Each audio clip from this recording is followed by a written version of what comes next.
And it's time now to get a recap on the week's domestic headlines. Our Yoo Li-an is here with us.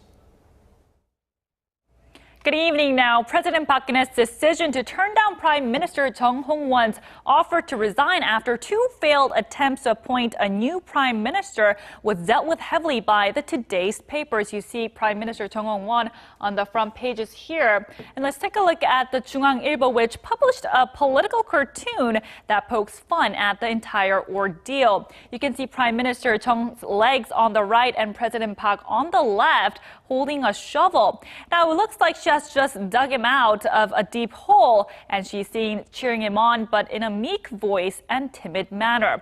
The papers have questioned whether Chung will be able to overcome his mishandling of the Sewol-ho ferry disaster and carry out reforms after already having offered his resignation. Now moving on to 동아일보, and the headline here reads, "From Facebook to book, Age of Snug." Now, the word snug is a word that combines SNS and book, and the article says that popular pieces of writing from social networks are being published into books and actually becoming bestsellers, giving birth to the word snug. Now, this week, the second best-selling item on a major online bookstore was actually a snug. Now, it consisted of Facebook postings compiled by a young man in his mid-20s. Now, publishers say by looking at the number of likes and comments a post gets, they can actually predict how well the books will sell. The paper also adds that it's a win-win for up-and-coming writers as well, who can better attract investors to help them publish a book. Now moving on to 조선일보, which has a story on Korea's main financial district. The headline here reads, "A young mind marching out of Yeouido."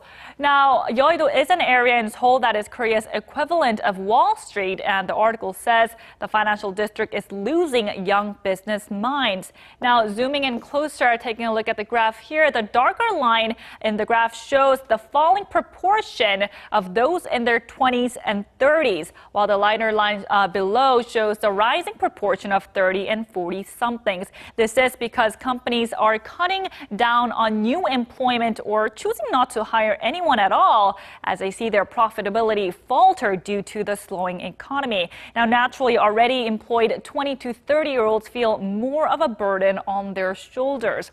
Now, this here on the right is a resignation letter from a 30-year-old man who says he spent all day doing paperwork for all his co-workers who are over 40 years old, and says he decided to leave because he simply sees no future in Korea's financial industry.